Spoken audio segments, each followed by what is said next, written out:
नमस्कार साथियों, स्वागत है आप सभी का आपके अपने YouTube channel yes ITI technical classes में। तो क्लास से जुड़ते ही वीडियो को लाइक कर दीजिएगा, चैनल पे नए हैं तो चैनल को सब्सक्राइब कर दीजिएगा। साथियों, आज का हमारा नया चैप्टर है ट्रांसफार्मर। तो ट्रांसफार्मर के सभी महत्वपूर्ण प्रश्नों को पढ़ेंगे। तो चलिए आज का पहला प्रश्न पढ़ते हैं जो स्क्रीन पे आ चुका है। प्रश्नों को बड़े गौर से देखिएगा। उच्च आवृत्ति अनुप्रयोग के लिए किस प्रकार के ट्रांसफार्मर का उपयोग किया जाता है? Which type of transformer is used for high frequency application? Ring core transformer, ferrite core transformer, silicon steel core transformer या रवा उन्मुक्त कोर ट्रांसफार्मर यानी गैन ओरिएंटेड कोर ट्रांसफार्मर। तो सही उत्तर क्या होगा? कमेंट बॉक्स में कमेंट करके आप लोग इसका सही उत्तर दीजिए। तो साथियों, इसका सही उत्तर हो जाएगा option number B, ferrite core. तो उच्च आवृत्ति के लिए दो तरह के ट्रांसफार्मर का यूज करते हैं। पहला एयर टाइप कोर ट्रांसफार्मर और दूसरा ferrite type core transformer.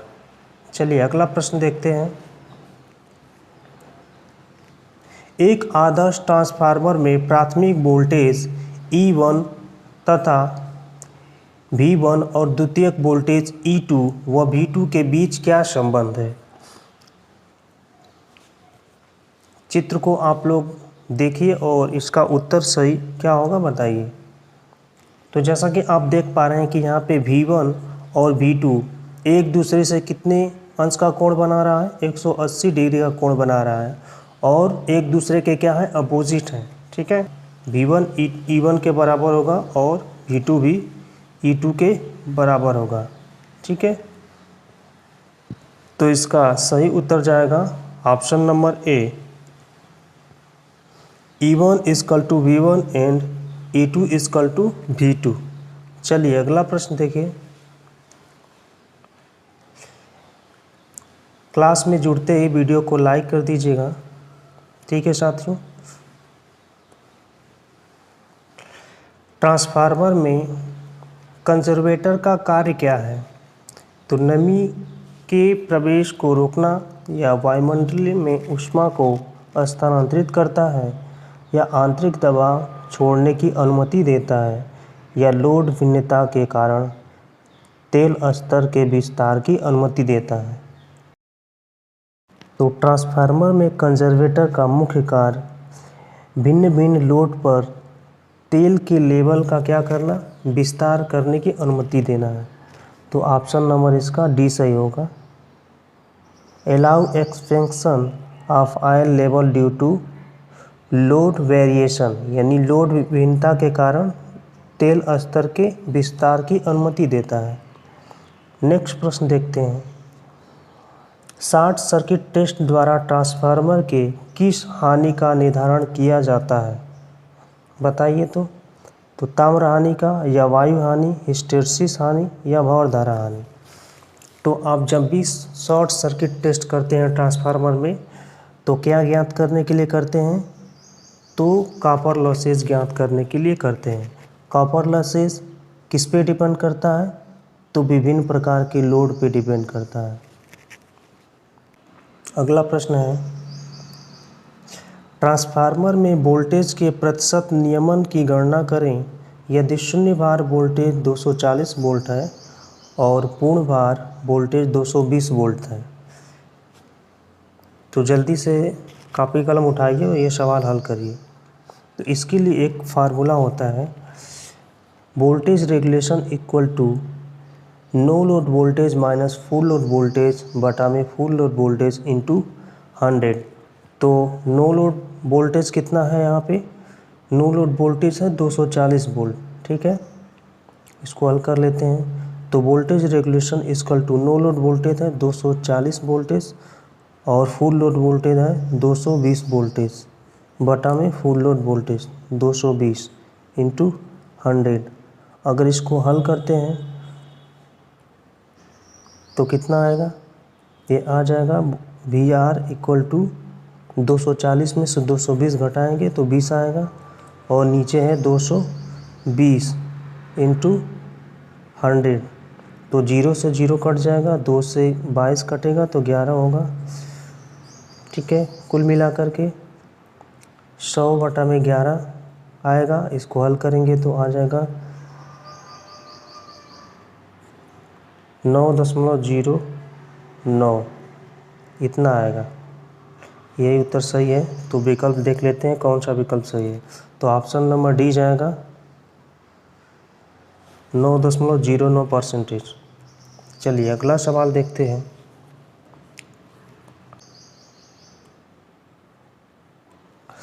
Transformer में टुकड़े टुकड़े में कोर का उपयोग करने का क्या उद्देश्य है? तो ट्रांसफार्मर में आप पतली पतली कोर का इस्तेमाल करते हैं, तो क्यों करते हैं, क्या उद्देश्य है उसका? तो ताम्र हानि को कम करने के लिए, या हिस्टैरिसीस हानि को कम करने के लिए, या यांत्रिक क्षति को कम करने के लिए, या भंवर धारा हानि को कम करने के लिए। तो ट्रांसफार्मर में पतले पतले कोर यानी लेमिनेटेड कोर का मेन पर्पस होता है भंवर धारा हानि को कम करना। ठीक है, अगला प्रश्न है ट्रांसफार्मर की शीतलन विधि क्या है? तो जैसा कि आप चित्र देख पा रहे हैं, तो चित्र को देख करके बताना है कि कौन सी यह शीतलन की विधि है। तो तेल प्राकृतिक ठंडा, या तेल प्राकृतिक हवा बलित ठंडा करना, या तेल बलित हवा बलित ठंडा करना, या तेल प्राकृतिक पानी बलित ठंडा करना। What is the cooling method of transformer? तो आयल नेचुरल कूलिंग, या oil natural air forced cooling, या oil forced air forced cooling, या oil natural water forced cooling. तो इसका सही उत्तर हो जाएगा option number A, oil natural cooling. ठीक है, तो इसमें आप देख पा रहे हैं ये तेल भरा हुआ है। ठीक है, चलिए नेक्स्ट प्रश्न देखिए। ट्रांसफार्मर से अधिकतम दक्षता प्राप्त करने के लिए क्या शर्त है? तो कोर हानि लौह हानि से ज़्यादा होना चाहिए, ताम्र हानि लौह हानि से ज़्यादा होना चाहिए, या ताम्र हानि लौह हानि से कम होना चाहिए, या ताम्र हानि लौह हानि के बराबर होना चाहिए, या ताम्र हानि भंवर धारा हानि के बराबर होना चाहिए। तो साथियों, ट्रांसफार्मर में अधिकतम दक्षता यदि पाना है तो ताम्र हानि को लौह हानि के क्या करना पड़ेगा, बराबर करना पड़ेगा। ठीक है, तो इसका सही उत्तर हो जाएगा option number D, core losses equal to iron losses. Next प्रश्न, ट्रांसफार्मर में भूगोल रिले के शीर्ष फ्लोट स्विच का क्या कार्य है? तो नमी की उपस्थिति में सक्रिय हो जाता है, या ओवरलोड की स्थिति में सक्रिय हो जाता है, या ओपन सर्किट की स्थिति में एक्टिव हो जाता है, या उच्च तापमान की स्थिति में एक्टिव होता है। कब फ्लोट स्विच कार्य करता है? तो जो शीर्ष पे लगा होता है, जो ऊपर जो फ्लोट स्विच लगा होता है, वो कब सक्रिय होता है? जब अति भार स्थिति होती है, यानी ओवरलोड जब होता है तब क्या होता है, वो एक्टिव हो जाता है और जो सर्किट होता है उसको भंग कर देता है। नेक्स्ट प्रश्न,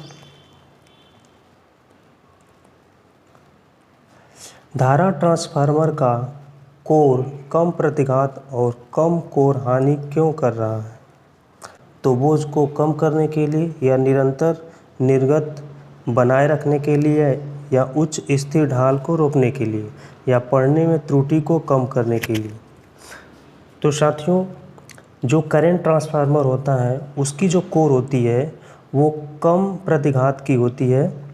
ठीक है, जिससे जो कोर लॉसेस होता है वो कम होता है।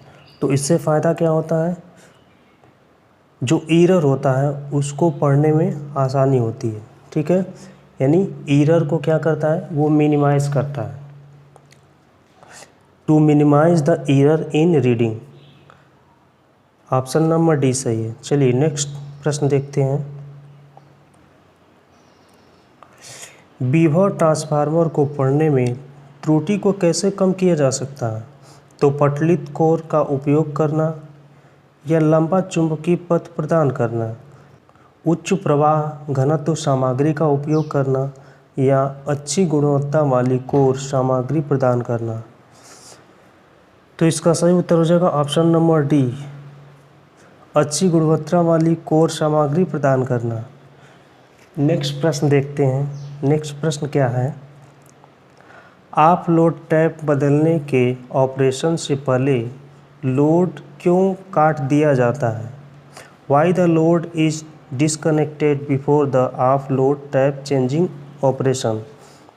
तो विकल्प है उदासीन बिंदु से टैप को वियोजित करने के लिए, या डाइवर्टर के चलते हुए संपर्क को विसंयोजित करने के लिए, या संपर्क बिंदु पर भारी स्पार्किंग से बचाने के लिए, या वाइंडिंग के लिए एक विद्युत अलगाव प्रदान करने के लिए। तो साथियों, जब भी हम टेप चेंजिंग करते हैं तो सबसे पहले क्या करते हैं, लोड को डिस्कनेक्ट करते हैं। डिस्कनेक्ट करने का मेन उद्देश्य होता है कि जो कॉन्टैक्ट पॉइंट होते हैं उस पर स्पार्किंग होती है, तो स्पार्किंग से बचने के टैपिंग बदलते समय लोड को क्या कर देते हैं, आप कर देते हैं। ऑप्शन नंबर सी सही होगा, to avoid heavy sparking at the contact point, यानी संपर्क बिंदु पर भारी स्पार्किंग से बचने के लिए। ऑप्शन नंबर सी सही है। नेक्स्ट प्रश्न है, पावर ट्रांसफार्मर में भाग का क्या नाम है? जैसा कि आप चित्र देख पा रहे हैं, तो चित्र देख करके बताना है। तो ब्रीदर है, या टेप चार्जर है, या धमाका वेंट है, या वूकोल रिले है। Breather, tape changer, explosion went, या वूकोल्स रिले। तो ये जो चित्र आप देख पा रहे हैं ये वूकोल्स रिले का चित्र है। ठीक है, चलिए नेक्स्ट प्रश्न देखते हैं। ट्रांसफार्मर के समांतर संचालन के लिए कौन सी स्थिति बिल्कुल सही है? यदि दो ट्रांसफार्मर को आप पैरेलल ऑपरेशन के लिए यूज़ कर रहे हैं तो आपको क्या ध्यान देना है? तो प्राकृतिक भार पे आप सबसे ज़्यादा ध्यान देंगे, या कूलिंग टाइप पे ध्यान देंगे, या फेज सीक्वेंस, या क्लास ऑफ इंसुलेशन यूज़, यानी जो आप किस श्रेणी का इंसुलेशन यूज कर रहे हैं उसको आप प्रायोरिटी देंगे। तो कभी भी ट्रांसफार्मर को समानांतर संचालन के लिए जब आप यूज़ करते हैं तो सबसे पहले प्रायोरिटी देते हैं फेज सीक्वेंस का। देखते हैं कि फेज सीक्वेंस सही है कि नहीं, आर, वाई और बी के सीक्वेंस में है कि नहीं। ठीक है, तो ऑप्शन नंबर सी सही होगा। अगला प्रश्न देखते हैं,